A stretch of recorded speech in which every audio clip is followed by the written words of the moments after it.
Boa noite, pessoal da eletrônica, tudo bem com vocês? Estamos aqui em mais uma aula.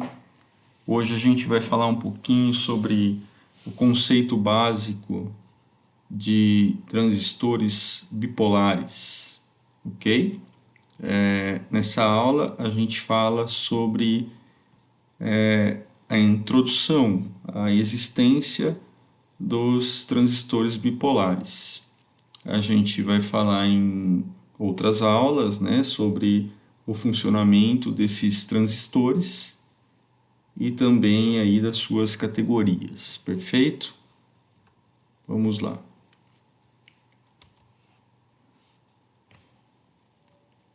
Enfim, temos aqui uma pequena história, né, introdutória sobre os transistores bipolares.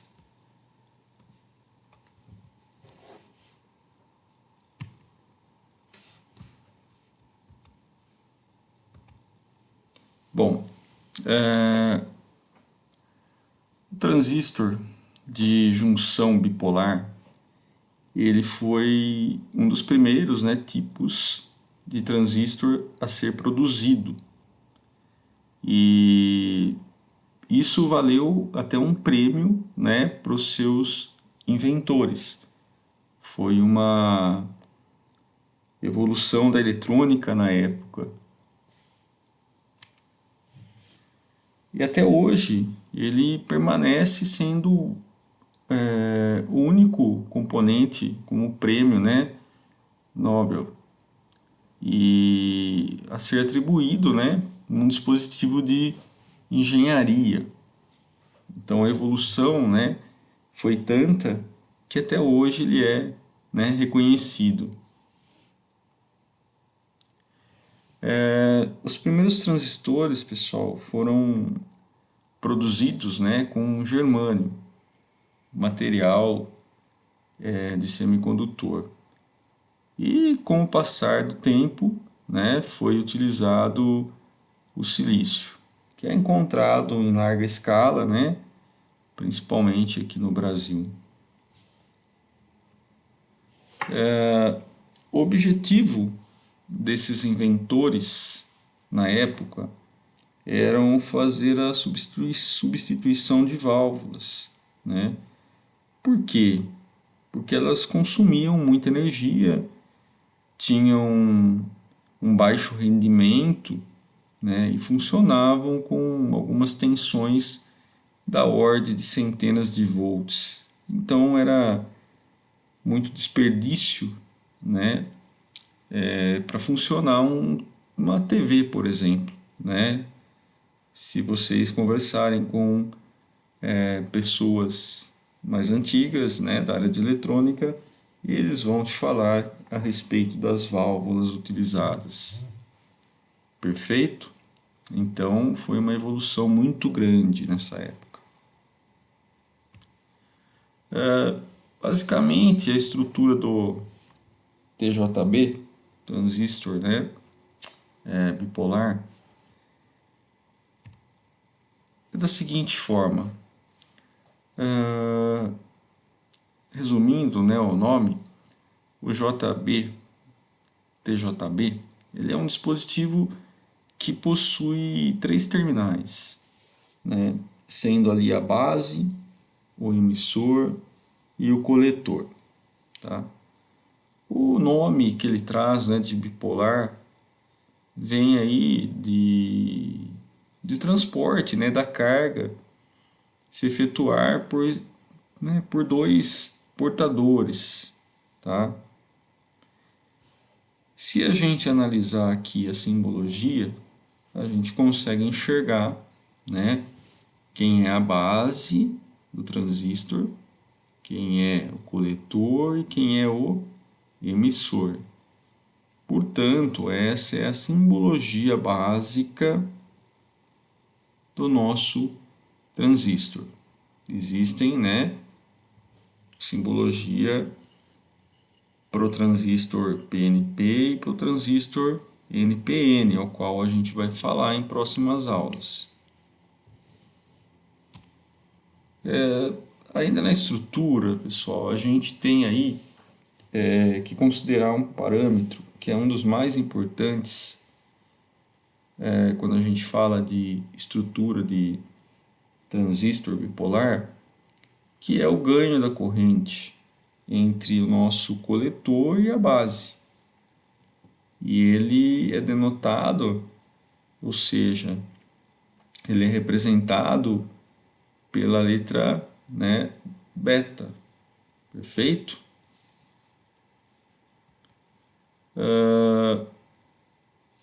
Ele está relacionado com, né, o processo de fábrica, a tecnologia, as dimensões também do dispositivo.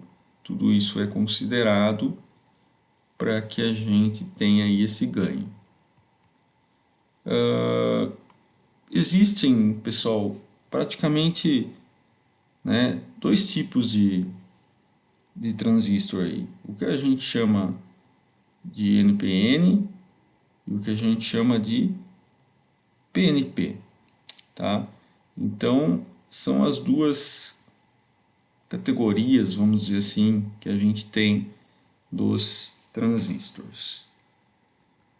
A gente tem aqui uma simbologia, né, representando os dois tipos de transistores que a gente tem, tá? Que seria o NPN, né? A gente vai ver mais para frente a dopagem desse, o porquê que a gente considera, né, NPM, são os cristais, né? Cristal negativo, cristal positivo, cristal negativo. A gente vai entender um pouquinho nas próximas aulas. Mas é importante também saber a simbologia. Então a gente tem aqui no meio do transistor esse terminal, que seria a nossa base.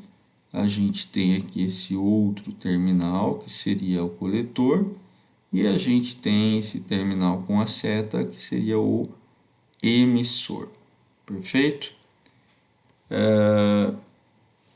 A gente tem também, né, a outra simbologia, que é do PNP, que também são os cristais.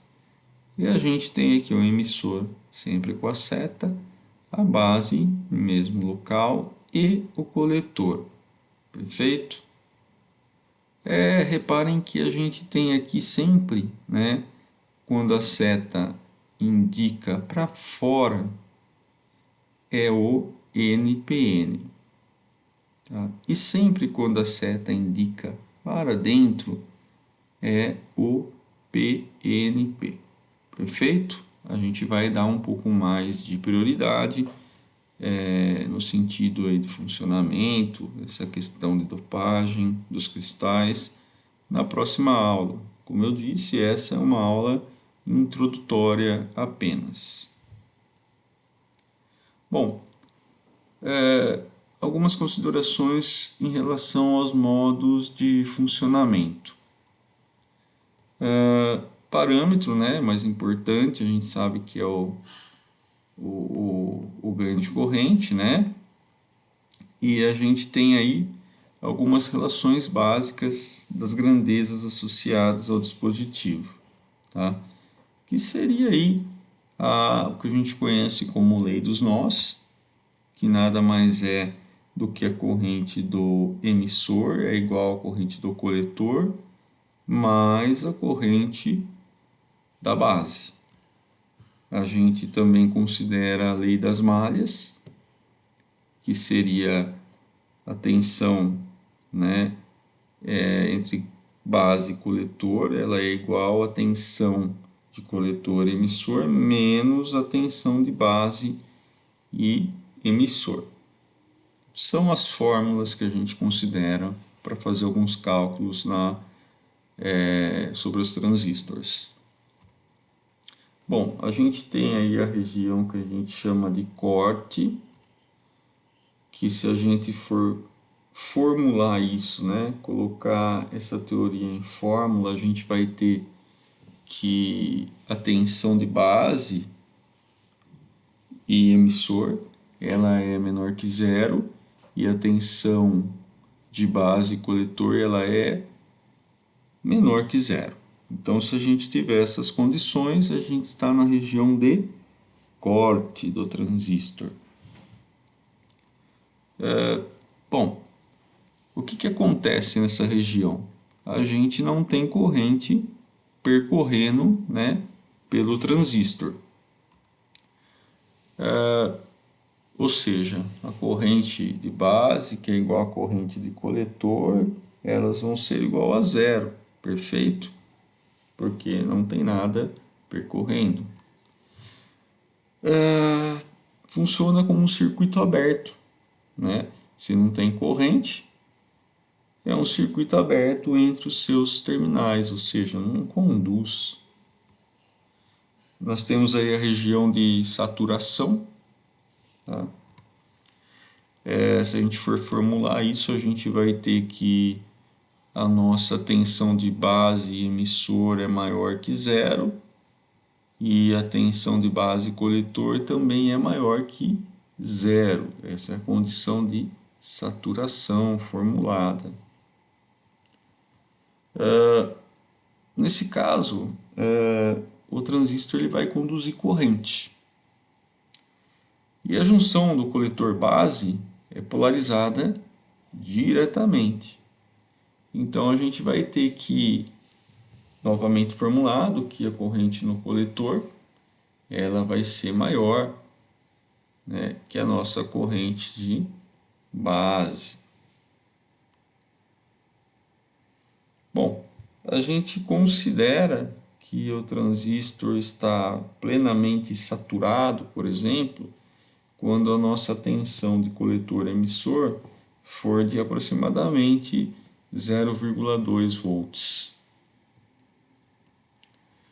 Bom, dessa forma, pessoal, o circuito, né, exterior ao dispositivo,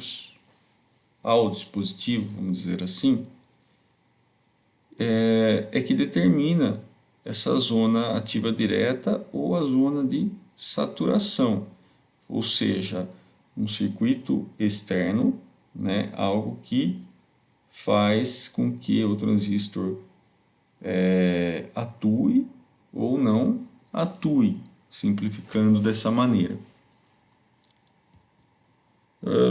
Temos também o que a gente chama de zona ativa direta. Se formularmos, a gente vai ter a seguinte expressão: VBE, que é tensão de base e emissor, ela vai ser maior que zero, e a tensão de base e coletor vai ser menor que zero. Essa é a expressão da zona ativa direta, a qual a gente vai entender com mais facilidade nas próximas aulas. Aqui a gente tem, né, para exemplificar, um esquema, né, de um material semicondutor, de um transistor. Então a gente tem aqui o transistor, né, para quem nunca viu, ele é no formato físico, com os três terminais, base, coletor e emissor. Aqui a gente tem as simbologias que a gente já viu, né, no comecinho dessa aula. E aqui a gente tem de uma forma mais visual, né, vamos dizer assim, mais didática de entender aqui a dopagem, né? Então a gente tem aqui um semicondutor aqui NPN, né, negativo, positivo e negativo, ou seja, o nosso emissor ele é negativo nesse caso. A nossa base ela é positiva e o nosso coletor aqui, né, negativo. Percebe? Então a gente tem também no PNP casos contrários. Tá? Temos aqui um emissor positivo, uma base negativa e aqui um coletor positivo. Perfeito? Então, na verdade, tudo isso são os cristais, né? Cristal negativo, cristal positivo, cristal negativo. É o que a gente chama de dopagem. Perfeito? Então, para essa aula, né, seria isso, uma pequena introdução sobre transistor, para a gente poder dar sequência em demais aulas. Muito obrigado e até a próxima.